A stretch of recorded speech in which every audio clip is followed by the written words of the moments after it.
Ladies and gentlemen, there are two groups of people in this world: the 98% who follow the crowd and the 2% who shape history. The majority settle while a few rise to their calling. Today, I challenge you to step out of the 98% and become part of the 2% who lead, influence, and transform the world. There is a difference between a job and an assignment. A job is something you do to survive, but an assignment is something you are born to fulfill. The tragedy of life is not death, but living without ever knowing why you were born. Too many people wake up every morning, go to work, come home, watch TV, sleep, and repeat this cycle for years, never questioning whether they are truly fulfilling their purpose. They retire after 40 years, receive a plaque, and fade away, leaving nothing behind. This is not what life was meant to be. The world is full of busy people, but not effective people. You can be busy doing the wrong thing. If you don't know why you exist, you will waste years running after salaries instead of significance. You will spend your energy building someone else's vision instead of fulfilling the vision placed inside you before you were born. This is why the 98% live and die unfulfilled, while the 2% rise to influence and purpose. Let me tell you the truth. You were not born to work a job. You were born to solve a problem. Inside of you is a gift that the world is waiting for. Your assignment is the solution you were designed to bring to this generation. But if you never discover it, the world will never experience what you were meant to contribute. A job gives you money, but your assignment gives you meaning. A job is temporary, but your assignment is eternal. A job can be taken away, but no one can take away your assignment because it is connected to your identity. You must shift your mindset from seeking employment to discovering deployment. Stop asking, "Where can I work?" and start asking, "What problem was I created to solve?" The 98% seek jobs, the 2% seek purpose. The majority settle for salaries, but the few discover their calling. Look at the most impactful people in history. None of them were job seekers. They were assignment fulfillers. They were consumed with purpose. They understood that their time on earth was limited and that their success was not in how much money they made, but in how well they completed their assignment. When you find your assignment, you will never work another day in your life. Why? Because you will be so passionate about what you do that it will no longer feel like work. You won't need alarm clocks to wake up. You will be driven by vision. The greatest tragedy is not being unemployed. It is being employed in something that has nothing to do with your destiny. If you are not careful, a paycheck can become a comfortable prison that keeps you from discovering who you really are. Never trade your assignment for security. Never sell your destiny for a salary. The 98% work to make a living. The 2% work to make a difference. The crowd is chasing promotions. The few are chasing purpose. The most powerful thing you can do in life is to discover why you were born. Your value is not in your title, your salary, or your position. It is in your contribution to humanity. The question is not what do you do, but why do you exist? Because the moment you discover your assignment, you will stop living for Fridays and start living for fulfillment. You will stop working for money and start making money work for your purpose. You were not designed to fit into the system. You were designed to transform it. You were not created to be employed by men. You were created to be deployed by God. You were sent to earth to solve a problem, and until you discover that problem, life will feel empty, no matter how much money you make. The cemetery is full of people who died with their assignments locked inside them. Books never written, businesses never started, inventions never released, ideas never shared. The richest place on earth is not the oil fields of the Middle East or the gold mines of Africa. It is the graveyard, because that is where unfulfilled purpose is buried. You must make a decision today.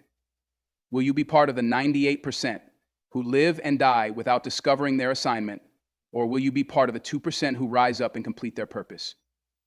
The greatest battle you will ever fight is not against an enemy outside of you.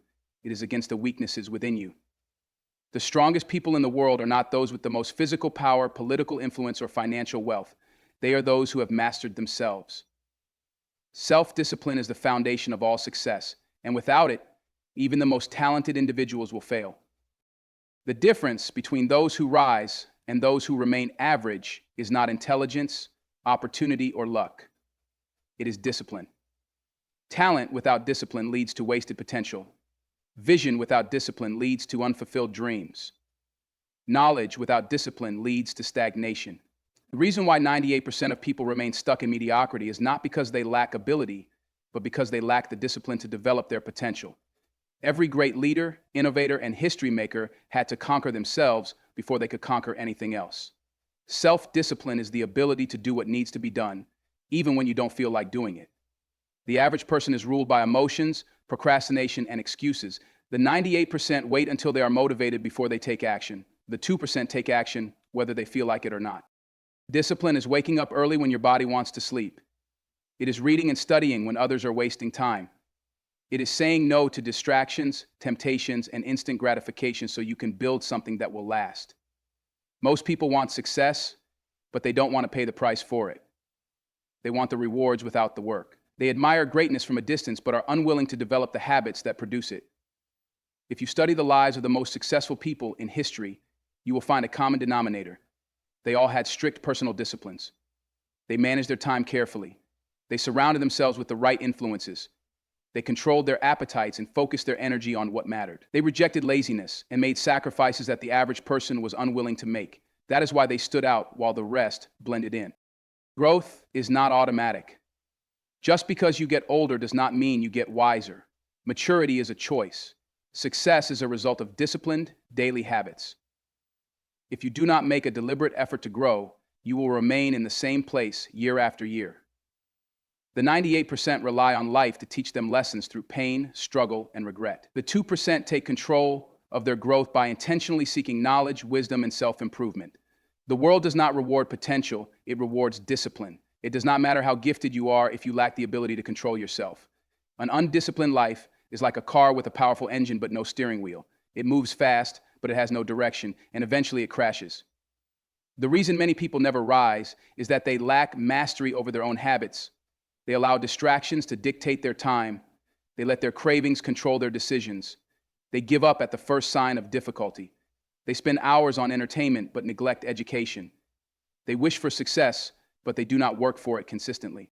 Discipline is the ability to say no.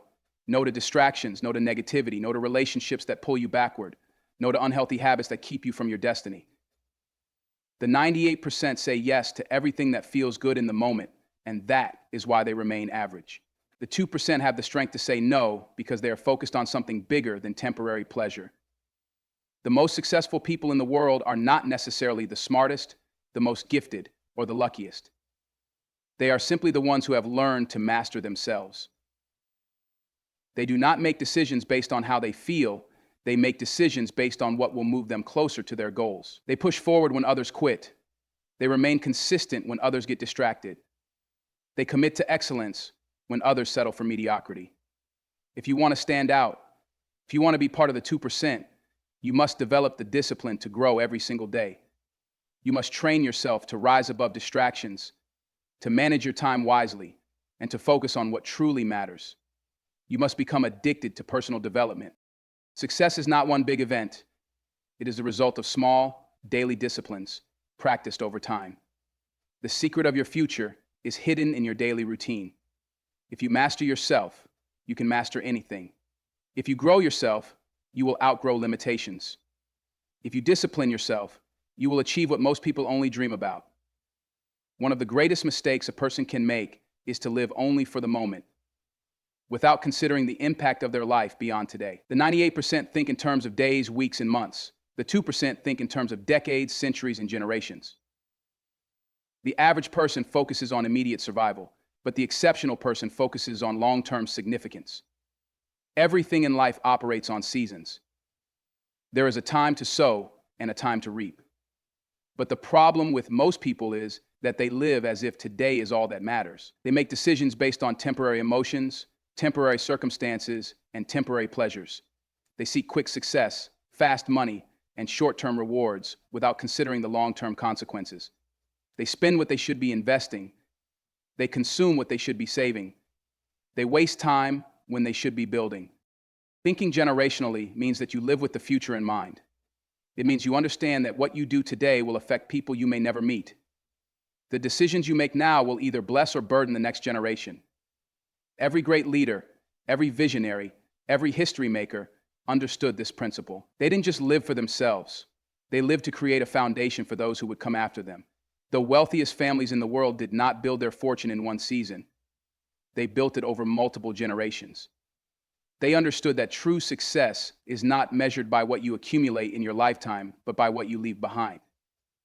The 98% think about how to make money today. The 2% think about how to create wealth that lasts for generations.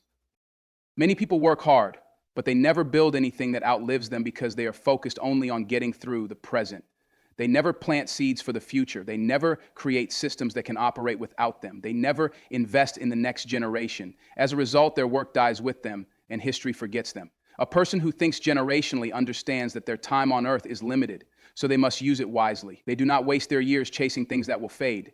They do not sacrifice legacy for temporary pleasure. They do not make emotional decisions that will cost them in the future. They build structures, businesses, institutions, and values that will stand the test of time. This is why the 2% rise above the 98%. They don't let short-term pressure make them abandon long-term vision. They don't let difficulties make them compromise their values. They don't seek instant gratification. They seek lasting impact. Some people work for money, others work for legacy. Some people build for today, others build for eternity. Some people live for themselves, others live for generations to come. The question is, which one will you be? The 98% think about today, but the 2% think about tomorrow. The crowd chases trends, but the 2% build legacy. The question is not how much you can earn, but how much you can impact. What will you leave behind when your time is up? Will the world be different because you lived? Be the 2%, reject average, pursue excellence, stand out from the crowd. Don't settle for being common when you were created to be great. The world is waiting for the real you to rise. Thank you.